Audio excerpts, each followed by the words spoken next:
आज हम करने वाले हैं क्लास 10th का जिनका इंग्लिश का एग्जाम होने वाला है उसके लिए कुछ इंपॉर्टेंट क्वेश्चन लेकर आया हूँ। देखो आपका जो लिटरेचर सेक्शन होता है ना उसमें आपका एक क्वेश्चन आते हैं। क्वेश्चन कौन से आते हैं देखो, जिसमें आपको 50 वर्ड में आंसर देना होता है और एक क्वेश्चन आपका आता है 3 मार्क्स का। ठीक है, यहाँ पे यानी आपको 4 क्वेश्चन करने होते हैं और टोटल मार्क्स होते हैं आपके 12। ठीक है, ये आपको किस प्रकार से करने होते हैं तो आपको मैं 5 क्वेश्चन का एग्जाम्पल लेकर आया हूँ कि किस प्रकार से क्वेश्चन एग्जाम में पूछे जाते हैं और किस प्रकार से आपको एग्जाम में लिखने होते हैं।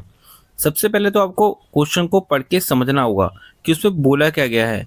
जो बोला गया है आपको उसी हिसाब से लिखना होता है। ठीक है, यहाँ पे देखो बोला क्या गया, इस क्वेश्चन को अगर आप पढ़ते हो, लिखा है how does Anne Frank diary reveal her emotionally maturity. Anne Frank जो थी अपना डायरी लिखती थी। ठीक है, यहाँ पे तो जब उसने डायरी लिखी थी तो उस डायरी से हमें क्या समझ में आता है कि वो कितनी इमोशनली मैच्योर थी और साथ में वो सेल्फ अवेयरनेस कितनी थी। सेल्फ अवेयरनेस का मतलब वो अपने बारे में कितना कुछ जानती थी। ठीक है, अपने को कितना अच्छे से समझती थी। Despite the restriction of her life in hiding. Despite होता है बावजूद, वो उसको कहना है उसके लाइफ में बहुत ज़्यादा रिस्ट्रिक्शन थी, रोक थी, उनको छुप के रहना पड़ता था। ठीक है, यहाँ पे फिर भी वो क्या कर रही थी, डायरी लिख रही थी और वो अपने बारे में ना बहुत कुछ जानती थी और उसके बारे में उसने डायरी में लिखा था। तो क्या वो कितनी मेच्योर लड़की थी उसके बारे में बताना है और हमें कैसे पता चलता है कि वो मेच्योर लड़की थी। तो इसका आंसर क्या होगा, देखो यहाँ पे आंसर होगा, देखो Anne wrote honestly about her feeling. जब एन जो थी अपना डायरी लिख रही थी ना तो उसने ईमानदारी से अपने बारे में सब कुछ किसमें लिखा था, डायरी में लिखा था। तो इससे पता चलता है कि उसको अब खुद के बारे में बहुत कुछ पता था। मतलब होता है ना, बहुत लोगों को अब खुद के बारे में नहीं पता होता उनकी पसंद क्या है क्या नहीं है। तो लेकिन उसको अपने बारे में बहुत कुछ अच्छे से पता था, मतलब वो सेल्फ अवेयरनेस थी और मैच्योर लड़की थी। यहाँ तक कि she understand her self and her emotion. वो अपने इमोशन को समझती थी, खुद को समझती थी। यहाँ तक कि she accept her mistakes and weakness. वो अपनी गलतियों को स्वीकार करती थी, यहाँ तक कि अपनी कमियों को भी स्वीकार करती थी, एक्सेप्ट करती थी कि हाँ वो कमियां हैं उसमें। इससे पता चलता है कि वो मैच्योर्ड लड़की थी। ठीक है, यहाँ पे she think deeply about people. वो लोगों के बारे में सोचती थी एंड रिलेशन के बारे में। रिलेशन मतलब अपने माँ बाप के साथ में उनका रिलेशन कैसा था या बाकी लोगों के साथ, उसके बारे में वो सोचती थी। She steep hopeful even during a difficult time. वो हमेशा आशावादी थी, मतलब मतलब पॉजिटिव सोचती थी, यहाँ तक कि बुरे समय में, क्योंकि एक तो उनको क्या छुप के रहना पड़ता था। ठीक है, और छुप के, और कोई ऐसा कोई साथी नहीं था जिससे वो अपनी बातों को रख सके, इसलिए वो डायरी रखती थी। लेकिन वो हमेशा पॉजिटिव रहती थी, होपफुल रहती थी कि एक समय आएगा जब सब कुछ ठीक होगा। ये इस प्रकार से आपसे क्वेश्चन पूछा गया है एग्जाम में। देखो आपको क्वेश्चन इस तरह से पूछा जाएगा और आपको इस तरह देना होता है। लेकिन मैंने आपको यहाँ पे पॉइंट्स में दिया है, आपको पॉइंट्स में आंसर नहीं लिखना होता है। आपको समझाने के लिए मैंने बताया है कि इस तरह से करने से क्या होगा कि आपको पता रहता है कि आपको क्या क्या लिखना है। तो आप जब एग्जाम में लिखते हो ना तो आप पैराग्राफ वाइज ही लिखोगे, लेकिन आपको जब लिखने जाते हो ना तो कोशिश करो कि पॉइंट टू पॉइंट के नाम है, होता है ना, उसके बारे में पॉइंट टू पॉइंट करके आप करें, उसको एक्सप्रेस करो। एबीसी आपको एबीसीडी लिखने की जरूरत नहीं है, आप बस पॉइंट टू पॉइंट करो, मतलब फुल स्टॉप पे ध्यान दो। एक लाइन खत्म किया, फुल स्टॉप पे ध्यान दो, फिर इसके बाद एक लाइन खत्म किया, फिर फुल स्टॉप पे ध्यान दो। सेंटेंस को इजी बनाने की कोशिश करो, मतलब बहुत ज्यादा हाई फाई करने की जरूरत नहीं होती है और ना ही बहुत लंबा खींचने की जरूरत होती है। जितना आपको समझ में आ रहा है क्वेश्चन में क्या बोला गया उसी हिसाब को एक्सप्रेस करना होता है उसमें, ठीक है, आंसर को। इसके बाद आपको देखो सेकंड क्वेश्चन क्या बोला गया है। क्वेश्चन बोलता है the story the black aeroplane present a mysterious experience. जो ब्लैक एरोप्लेन के बारे में आपका जो चैप्टर था, ठीक है, यहाँ पे उस चैप्टर में जो पायलट होता है वो तूफान में फंस जाता है। ठीक है, उसको समझ में नहीं आता, उसकी जितनी भी मशीन होती है वो खराब हो जाती है, तो उसको रास्ता समझ में नहीं आता कि उसको कहाँ से निकलना है। लेकिन उसी समय कोई दूसरा एक ब्लैक कलर का एरोप्लेन उसके सामने आता है जो उसको दिखाता है कि किस तरफ से निकलना है बाहर, और वो बाहर निकल आता है। ठीक है, यहाँ पे ये स्टोरी होती है। तो हमें वही बताना है कि जो ब्लैक एरोप्लेन था वो एक पायलट के लिए जो था ना वो बहुत ही अलग ही अनुभव था, मिस्टीरियस अनुभव था। That that transform the pilot perspective. जिसने पायलट का, ठीक है, यहाँ पे पूरा जो पर्सपेक्टिव था ना, सोच थी एक तरह से, वो बदल दी थी। Discuss how this mystery eight depth in the story theme. हमें बताना है कि ये जो इंसिडेंट हुआ कि अचानक से प्लेन आया, कहाँ से आया उसको खुद को नहीं पता कहाँ से आया, और उसने उसकी मदद की थी उस तूफान से निकलने में। तो ये स्टोरी कहाँ है, टू स्टोरी अबाउट फ्लाइंग। तो इसमें देखो इसका आंसर आपको बताना है कि कैसे हुआ था, कैसे इससे अनुभव किया। देखो, the pilot is help by the mysterious black aeroplane during the storm. इसमें जो स्टोरी हुई थी, मिस्टीरियस एक्सपीरियंस क्या था कि एक पायलट आया अचानक से, ठीक है, जो पायलट था ना उसकी मदद किसने की थी, एक मिस्टीरियस सा एक कहीं से होता ना अलग ही टाइप का एक ना ब्लैक कलर का एरोप्लेन कहीं से आ गया, ठीक है यहाँ पे, और उसने उस तूफान से उसको निकलने में मदद की। He safely land his plane because of the this help. जो पायलट था अपने प्लेन को सेफली उस तूफान से बाहर निकल पाया, वो भी ब्लैक एयरप्लेन की वजह से। लेटर ही find out that no other plane was flying at the time. बाद में जब वो अपने सेफ लैंड हो गया था ना, तब उसने पता किया कि वो ब्लैक एयरप्लेन कहाँ से आया था, लेकिन किसी को नहीं पता था कि वहाँ पे कोई प्लेन था भी नहीं है, किसी को इसके बारे में कोई जानकारी नहीं थी उस ब्लैक एयरप्लेन के बारे में, ठीक है।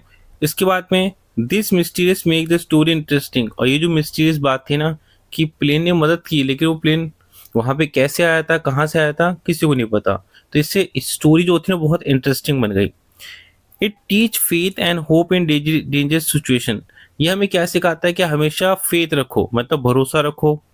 इससे क्या होता है, और होप रखो, किसी भी सिचुएशन में क्यों नहीं रहते हो, उसमें हमेशा होप में रहना चाहिए। आपको सॉल्यूशन जो होती है, यानी मदद जो है कहीं ना कहीं से आपको मिलती है। इसके बाद आपका क्वेश्चन कैसे पूछा गया, देखो आपको थर्ड नंबर क्वेश्चन, 5 क्वेश्चन होते हैं, ठीक है, आप पे उसमें से 4 करने होते हैं। तो थर्ड नंबर क्वेश्चन आपको बता रहा हूँ, क्वेश्चन क्या दे रखा है, how does the writer portrayal of the Coorg people contribute to the theme of the pride in the culture identity. ये चैप्टर था ना कुर्ग वाला चैप्टर है, ठीक है, इसमें जो कुर्ग वाले लोग होते हैं अपने कल्चर पे बहुत ज्यादा प्राइड करते हैं, मतलब प्राइड मतलब गर्व करते हैं। तो उन्होंने कौन कौन सा योगदान दिया है जिस वजह से वो लोग बहुत ज्यादा अपने कल्चर पे बहुत ज्यादा प्राइड करते हैं, खुद पे बहुत ज्यादा प्राइड करते हैं, नहीं गर्व करते हैं। देखो सबसे पहले क्या किया है, the people of the Coorg and show as a brave and courageous. जो कुर्ग के लोग हैं ना बहुत ज्यादा क्या होते हैं, बहादुर होते हैं, ठीक है, यहाँ पे बहुत ज्यादा बहादुर होते हैं, ठीक है, यहाँ पे करेजियस होते हैं, हिम्मत वाले होते हैं। Many of them serve in the army. Coorg के जो लोग हैं उन लोगों ने आर्मी में भी क्या कर रखा है, उन्होंने सर्व कर रखा है, आर्मी में भी काम कर रखा है। They are proud of their tradition and custom. वो अपनी परंपराओं पे ना बहुत ज्यादा क्या करते हैं, गर्व करते हैं, अपनी जो कल्चर है उन पे बहुत ज्यादा गर्व करते हैं। साथ में they live with unity and discipline. वो एकता के साथ रहते हैं और यहाँ तक कि डिसिप्लिन के साथ रहते हैं, जिस वजह से क्या होता है वो खुद पे बहुत ज्यादा गर्व करते हैं।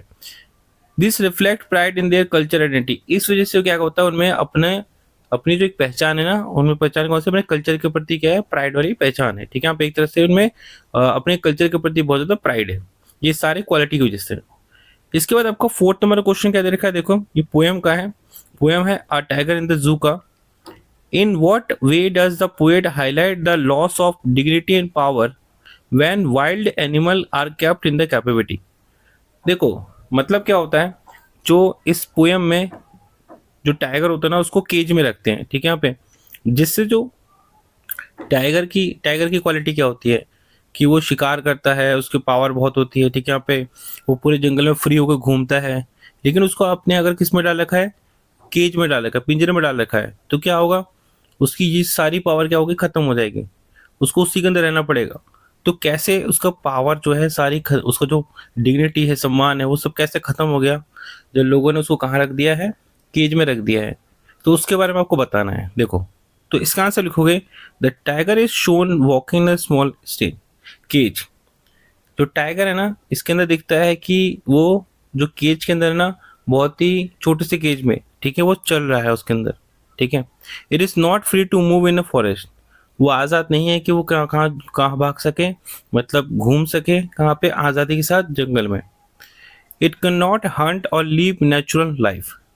वो शिकार नहीं कर सकता है, यहाँ तक कि वो अपनी जो नेचुरल लाइफ है, यानी प्राकृतिक रूप में सोचो जीवन है कि वो जंगल में रहेगा आराम से, वहाँ शिकार कर पाएगा, वैसा वो वहाँ पे नहीं कर पा रहा है। It look angry and helpless. वो बहुत गुस्से में है और हेल्पलेस है, ठीक है, यहाँ पे। This show that tiger loss his power. ये सब दिखाता क्या है कि जो टाइगर है उसने अपनी पावर और अपनी जो होती है ना एक डिग्निटी होती है वो खो दी है। आपने देखा होगा जू में ऐसे ही होता है, तो उसी के बारे में यहाँ पे बताया हमने। इसके बाद आपका लास्ट जो आपका क्वेश्चन है वो है ये वाला, द बॉल पोएम से, how does the poet poet ने किस प्रकार simple incident to the teach profound lesson about the growing up and accepting the loss. Poet ने हमें कैसे छोटे से इंसिडेंट की घटना के द्वारा हमको सिखाया है कि बड़े होने पर हमें ये सीखना चाहिए कि चीज़ को एक्सेप्ट करना सीखना चाहिए, लॉस को। लाइफ में हम बहुत चीज खो देते हैं तो उस चीज़ को हमको एक्सेप्ट करना चाहिए और आगे बढ़ना चाहिए। तो इस पोएम में होता है कि जो बॉय होता है ना, एक लड़का होता है, वो अपने बॉल को खो देता है, जिस वजह से वो बहुत ही ज़्यादा दुखी फील करता है। लेकिन पोएट बोलता है कि इससे ना उस मतलब पोएट जो होता है उस लड़के के जो जो सैड हो जाता है उस दुख को दिखाना चाहता है इसमें, और हमें सिखाना चाहता है इस लड़के के थ्रू, हमें सिखाना चाहता है कि हमें जो बॉय होता है बाद में जब खो देता है, लेकिन बाद में वो क्या करता है, वो चीज़ को एक्सेप्ट कर लेता है जो कि वो तो खो चुका है, अब कुछ कर नहीं सकते हैं। तो इसी प्रकार से हमें पोएट सिखाना चाहता है कि हमें बड़े होने होने के बाद भी हमें इस चीज़ को सीखना चाहिए कि जब लॉस हो चुका है वो हो चुका है, हमें आगे बढ़ना चाहिए। तो ये था हमारे कितने 5 क्वेश्चन जो आपके एग्जाम में पूछे जाते हैं, इस तरह से आपसे एग्जाम में पूछे जाएंगे।